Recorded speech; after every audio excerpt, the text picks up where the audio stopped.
I'm always ready to eat. I just feel like the food has to be eaten. Food could be here, and I tell myself, stop, just put it down. 10 minutes later, for some reason, I'm back at it again.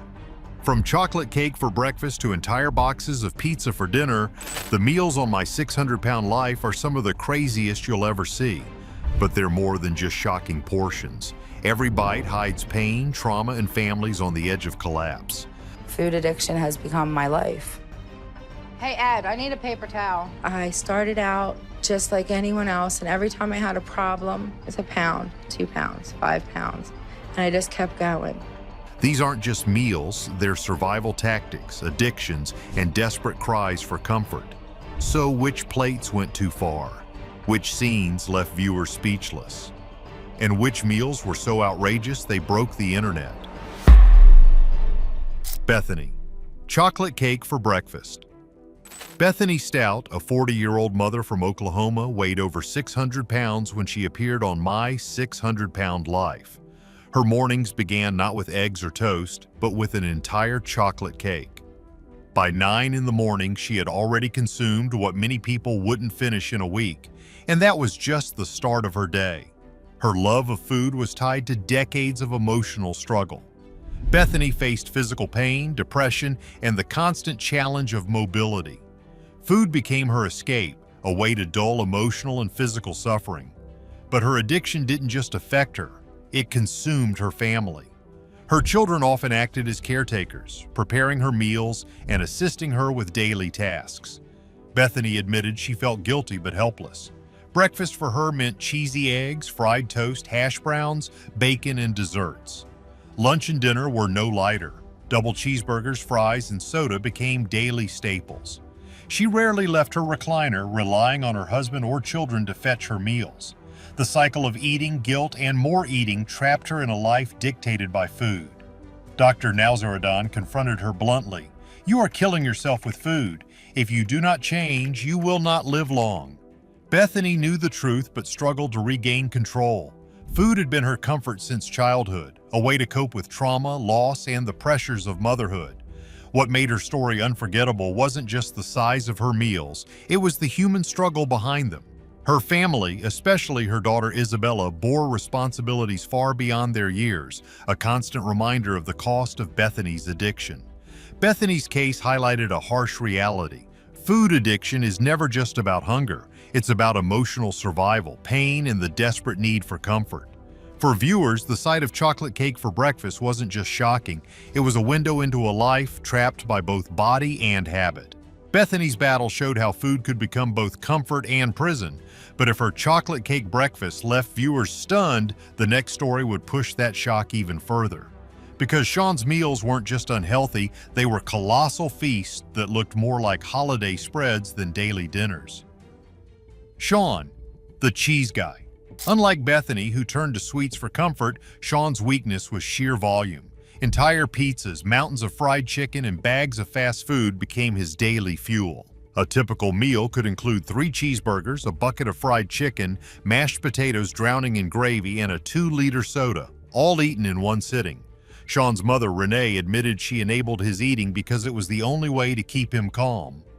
For years, she brought food straight to his bed, watching helplessly as his mobility disappeared. At one point, he could no longer walk at all, forced to rely on caregivers and his mother for everything. Sean Milliken was only 26 years old when he became one of the heaviest patients ever featured on My 600-Pound Life, weighing over 900 pounds. His eating habits shocked even Dr. Now, not only for their size, but also for the emotional chains behind them.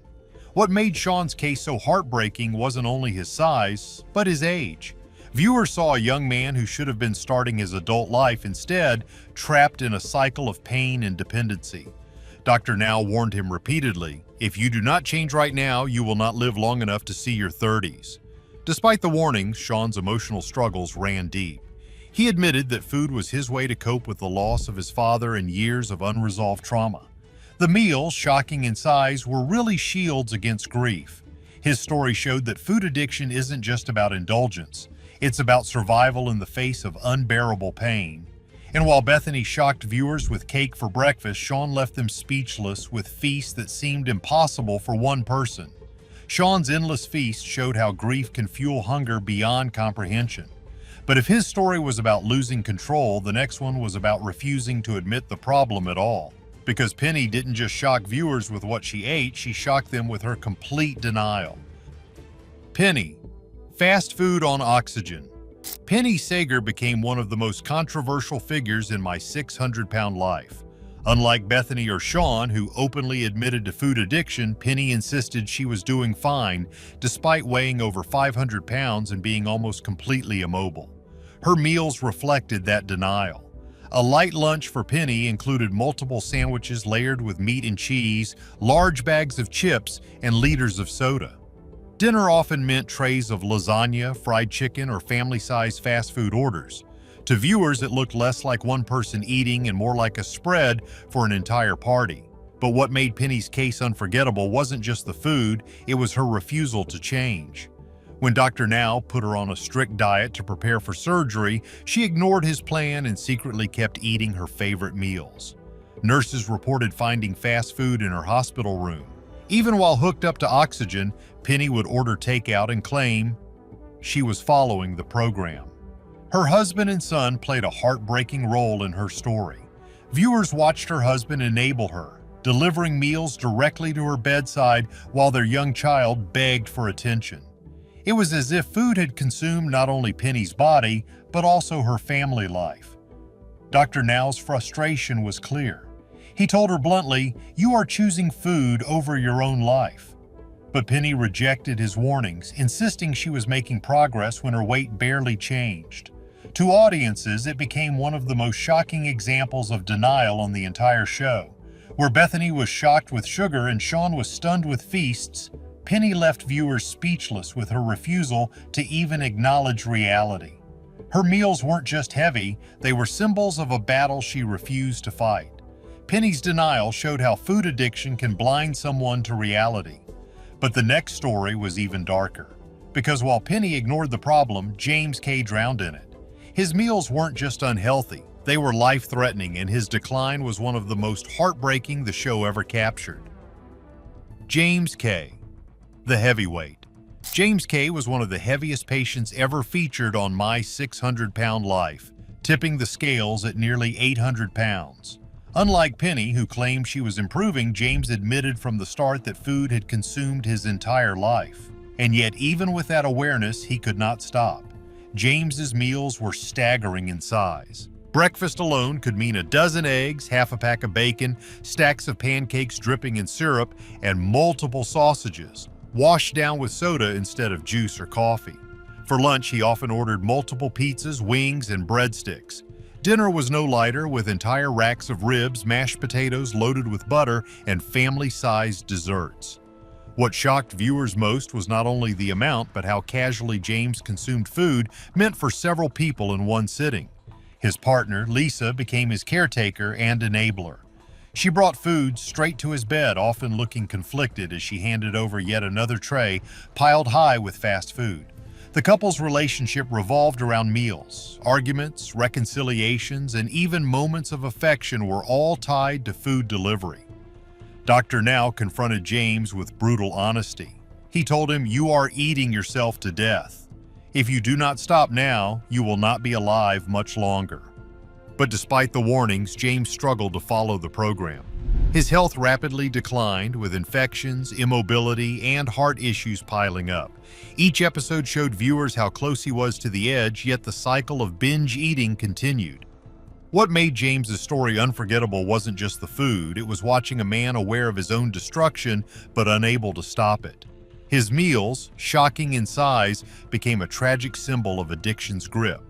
Unlike Penny's denial or Bethany's trauma, James's downfall was the rawest portrait of how food could literally consume a person's life until there was almost nothing left. James's story was pure tragedy, a man aware of his own destruction yet unable to stop. But not every case on My 600-Pound Life ended that way. Some showed that even the most extreme eating habits could be overcome, and one of the best examples came from Amber, whose meals shocked viewers, but whose fight for change inspired them even more. Amber, the junk food queen. Amber Rakshti, just 23 years old, entered my 600-pound life weighing over 600 pounds. Her diet was the stuff of nightmares for any nutritionist. Sugary drinks, candy, chips, fried fast food, and desserts consumed in massive quantities. Breakfast often started with a sugar-laden coffee and a pile of donuts, followed by lunch consisting of multiple cheeseburgers, fries, and fried chicken. By evening, she snacked constantly, emptying bags of chips while watching television before indulging in cake or ice cream. Yet Amber's story was about more than shocking meals. It was about survival. Food was her only comfort, a shield against anxiety, depression, and years of emotional pain. She openly admitted, "I eat because it makes me feel better, even though it makes me hate myself more." Her home environment complicated her struggle. Living with her parents, Amber relied on them for transportation and access to food, which unintentionally enabled her addiction. When Dr. Now confronted her with the reality of her choices, the gravity hit hard. "You are killing yourself with junk food. If you continue, you will not survive to 30, he warned. Unlike some patients who refused to listen, Amber finally absorbed the urgency. The confrontation became a turning point. Her journey toward change was grueling. Amber had to learn to confront her cravings, endure restrictive diets, and incorporate movement into a body that was physically trapped by years of weight. The mental battle was just as hard as the physical one, but over time her dedication became a beacon of hope. Amber's meals transformed from weapons of self-destruction into symbols of survival. Each bite she resisted represented a step toward reclaiming her life. By the end of her journey, Amber had lost hundreds of pounds and gained something even more valuable: control, confidence, and hope for a future she thought had been stolen. Her story reminded viewers that while addiction can consume lives, determination, support, and courage can turn the darkest habits into triumphs. Amber's feasts of the past became a testament to human resilience and a powerful example of the possibility of change. Amber's story gave hope, proof that even the heaviest patients could fight back. But Stephen Asante's tale reminded viewers of the other extreme, a life dominated by food, denial, and chaos. If Amber inspired, Stephen was shocked. His obsession with pizza became legendary, not just for its size, but for the way it symbolized a refusal to change. Stephen Asante, the pizza addict. Stephen Asante, 33, weighed nearly 800 pounds when he entered my 600-pound life. But it wasn't just his size that made him infamous, it was his attitude. From the start, Stephen resisted every recommendation, mocked the program, and openly admitted that food controlled him. And nothing exemplified that more than his love of pizza. His daily intake was staggering. Breakfast could include multiple slices of pizza left over from the night before, stacked with cheese, meat, and extra toppings. Lunch often featured more pizza, soda, and sweets, while dinner could mean several more pies or fast food trays eaten straight from the box. The sheer volume of calories was shocking, but equally disturbing was the casual way Stephen consumed them, often while reclining in his bed and scrolling on his phone. Stephen's chaos extended beyond his meals. He constantly clashed with his father, who tried to enforce rules, and with Dr. Now, who repeatedly warned him, "You are playing games with your life. If you do not stop, you will die." Stephen's response? Defiance, manipulation, and at times outright rebellion. He snuck food into the hospital, lied about his intake, and even threatened to leave the program when confronted. His obsession with pizza became a symbol of denial. While other patients faced emotional trauma or addiction, Stephen embraced it with stubborn pride. He argued, shouted, and often refused help, leaving viewers both shocked and frustrated. Nurses and family members described the difficulty of caring for him. One wrong word could trigger a tantrum, and controlling his intake felt nearly impossible. Despite all the conflict, his story captivated audiences because it revealed the extremes of food addiction. Stephen's pizzas weren't just meals. They were the embodiment of a man's struggle with control, responsibility, and self-destruction. Every slice told a story of denial, fear, and chaos. Unlike Amber, who found hope through the show, Stephen became the cautionary tale, a living example of what happens when food addiction goes unchecked. His feasts were legendary, his attitude unforgettable, and his story a stark reminder that behind every shocking meal on My 600-Pound Life is a human being fighting a battle far larger than the food on their plate. At the end of the day, My 600-Pound Life was all about people battling demons that food could never truly fix. Bethany, Sean, Penny, James, Amber, and Stephen all showed us different faces of the same struggle: denial, pain, addiction, and the desperate search for comfort. Some found hope, others fell deeper, but every story reminded us that food addiction is as real and destructive as any other. So let me know about your own story. Have you ever tried to control your appetite or change the bad habits related to your diet? If you found these stories as wild and eye-opening as we did, make sure to hit that like button, subscribe, and stick around, because we've got even more unbelievable stories coming your way. Until then, stay curious, stay tuned, and we'll see you in the next one.